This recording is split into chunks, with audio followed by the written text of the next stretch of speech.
Hello and welcome. I'm Lisa Fain. I am the CEO of Center for Mentoring Excellence and an ambassador to the International Mentoring Association Board. We are here today with Priya Agrawal for the first of our IMA expert interviews as really an opportunity for us to highlight the amazing scholarship and the breadth of things that are happening in mentoring, as well as to let you, our IMA members, know what's happening in the mentoring field. So let me just tell you a little bit about our expert here. Priya Agrawal is the founder and director of the Antarang Foundation. Am I saying that correctly? Yes.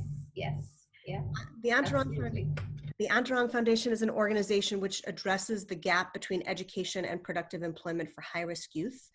In only 6.5 years, it's had an impact on the careers and futures of over 60,000 adolescents and young adults.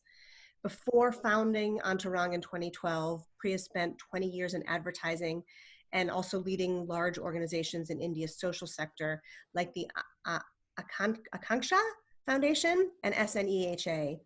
She's a Ashoka Fellow, a United India Growth Challenge Fellow, part of the first cohort of the Dasra Social Impact Leadership Program. You know, rather than tell you about Antarang, I'm going to ask Priya to tell you herself. Priya, tell us more about what Antarang is. Thank you, Lisa. And it's such an honor to kick off this series. I've had some wonderful experiences with the IMA. Did an extremely interesting webinar a few months ago, and with my entire team actually. And it was a blast. We had a blast. We learned so much as well. So thank you for this honor. So like you've already introduced Antatang Foundation, it was founded in 2012 just in response to a huge crisis that India is continuing to face. Out of the 420 million young people that are there in our country, more than half of them drop out of education even before they complete high school, right? And just about 25% of those who do manage to stick on actually go on to complete college. And even after they complete, get a college degree, they're unable to find employment that will get them out of this intergenerational cycle of poverty that they've caught in. So Antarang really helps adolescents and young adults from these low-income communities make this successful transition from education to employment into careers of their choice. And because we look at careers and choice, mentoring is an extremely integral component of the work that we do. So can you talk a little bit about why, particularly for those who are watching who aren't as familiar with sort of Indian societal cultural norms, why this idea of sort of busting through possibility is so important for the youth you serve? Sure, yeah. So in India, much like the rest of the developing world, right, the poorest children attend government schools. Even if a family has a little bit of a disposable income, they'd much rather send their children to a low-income private school, right? Because the assumption is that a good education, a private school education especially, will get you much better prospects. Right? For a lot of the children that we work with who are first generation learners, they want to break out of this whole concept of, a poor child equals vocational education, equals a blue collar job, whereas a privileged child equals a college education. And then, and that's equal to a white collar job and a career and, social as well as economic progress, right? And that's the sense of possibility that we're trying to sort of instill into children. And that's a sense of possibility, or that's sort of the mindset that we're trying to break with corporate India, right? Telling corporate India that here is this huge pool of talent that's waiting for you. Should you be willing to invest in them? Because once you invest in these young adults, they are going to stay with you for much longer. You can actually sort of build careers for them and therefore even plan your entire staffing needs, keeping in mind a certain level of stability that you probably may not find with young adults from privileged backgrounds who have the ability to find opportunities and keep moving on till they find what they believe suits them the best. Mm-hmm. So how do you find mentors for these young people? So we've been pretty opportunistic about this. So in India, we have a Corporate Social Responsibility Act, that mandates that all organizations not only contribute 2% of their gross profits towards social development, but also encourage employee engagement, right? So this whole the employee engagement piece of the CSR Act is what we've taken advantage of, and we've presented mentoring as a fantastic avenue for ensuring that for ensuring that corporate India actually keeps their employees engaged in the development of young adults. So it's really like a win-win situation for us. So we go into large corporates and we say that, hey, you want your employees to really understand diversity, you want them to engage with social and developmental work, right? We have a fantastic opportunity that fits in really, really well. All it needs is 4 hours of your employees' time in a month, and if you can sort of help them earmark that time for our young adults, you'll actually be able to see a huge impact on not just that young adult's life, but that young adult's immediate family, and then in doing so, almost the entire community that young adult comes from. Yeah. And then it's also No, go ahead. Sorry, it's also hugely advantageous for the employee who's the mentor, because she learns about diversity, she learns about managing millennials because they are the emerging workforce, right? She learns about how to manage a team, how to motivate a young team. So it's a win-win on both sides. So that's really how we've been onboarding mentors. Yeah, it's almost a win-win-win. It's a win for the employee. Or maybe a quadruple win. A win for the community, a win for the young person, a win for the employee, and then the organization benefits as Absolutely. well. So you said 4 hours a month. Talk a little bit more about the structure that you either require or recommend of your mentoring pairs. Sure. So we've got what we've done is that we've launched 2 models of mentoring, right?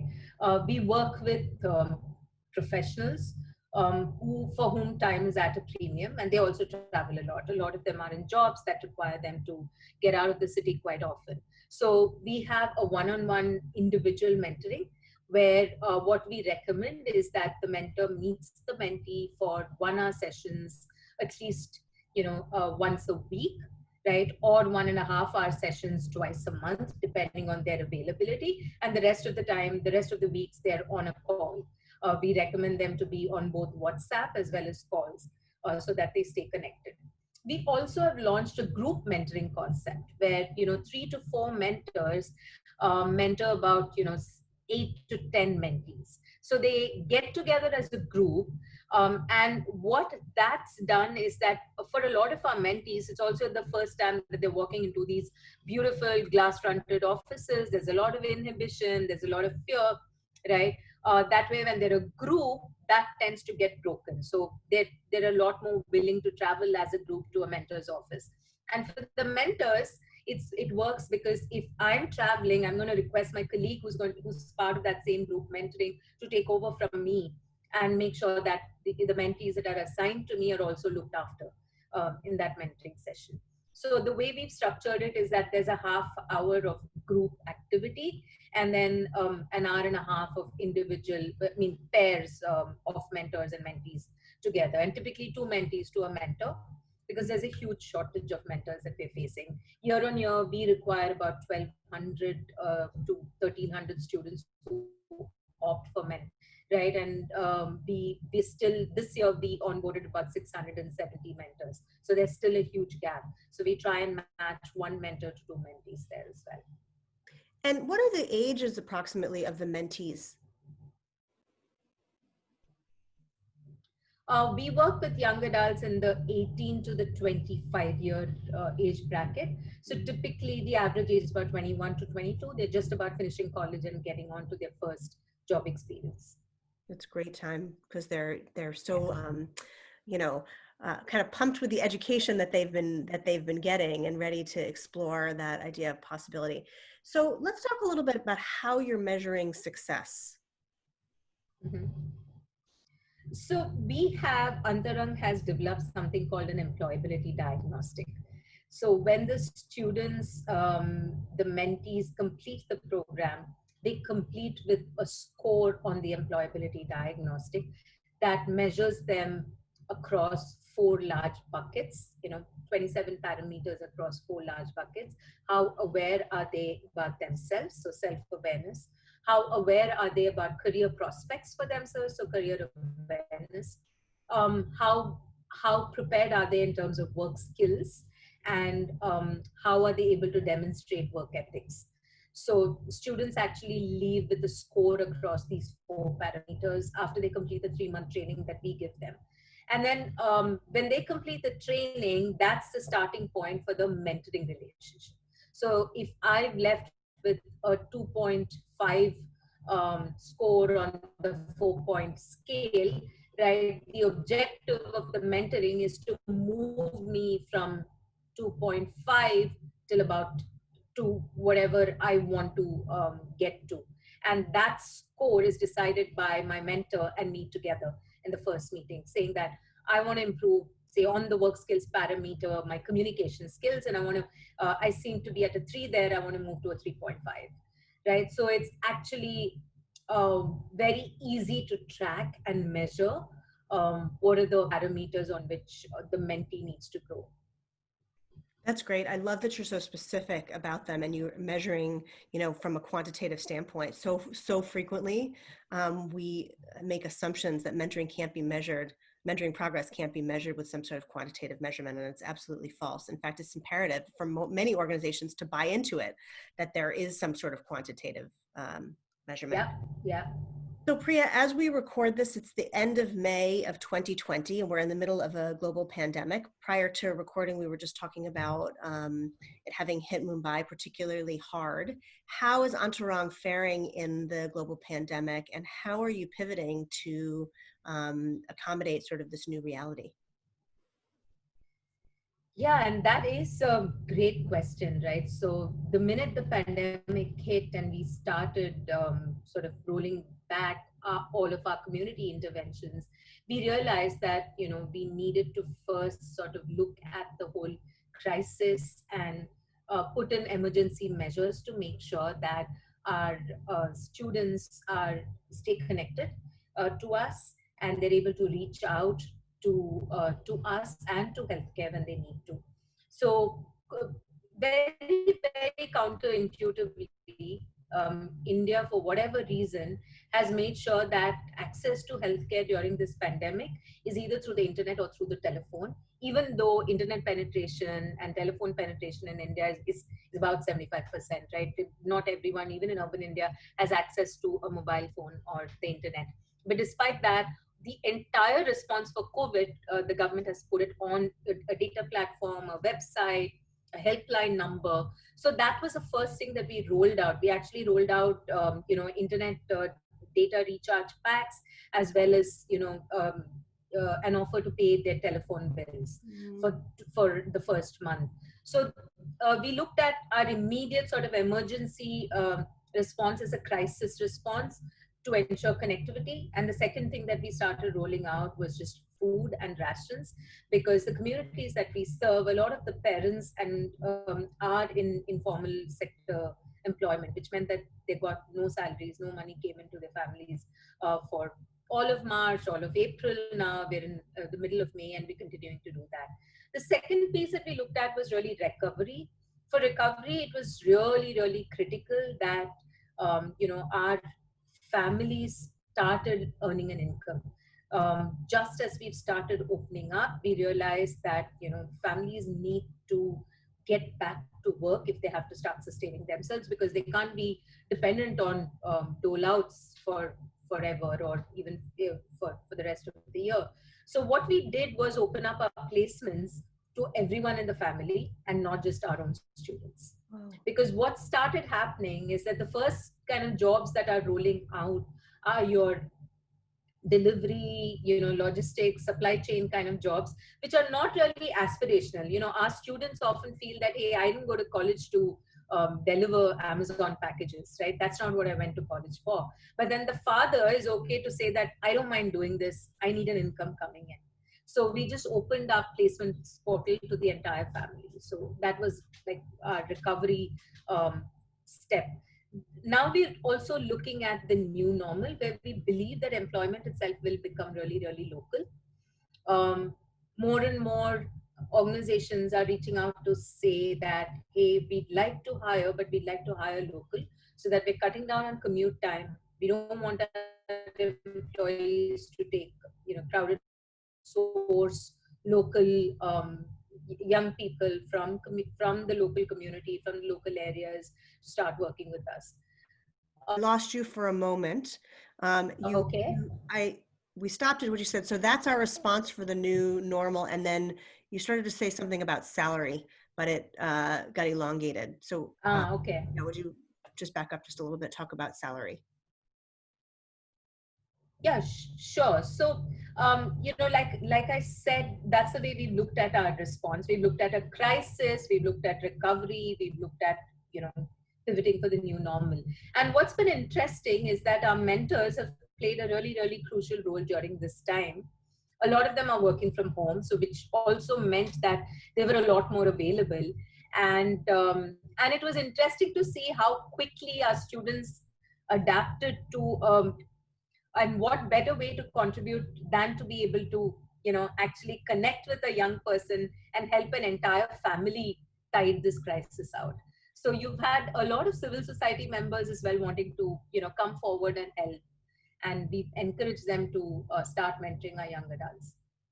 There's so much in what you said that I want to respond to. The first thing is I'm really struck by Antarang's systemic response to what's happening with the pandemic. And when you think about opening up placements for the families and thinking about it, it's well beyond the mentor-mentee relationship, and it's really looking at a systemic solution to a global crisis, which is just incredible to me. I'm still pondering that, and just pretty fantastic. The other thing that I wanted to respond to is I'm seeing this too, of mentor and mentee relationships really deepening in this time, because people are reaching out, they are needing connection. Everybody's navigating a new frontier, and mentors are thrilled to share their wisdom, but also craving that same kind of connection and ability to make an impact when all that's around you seems so out of control.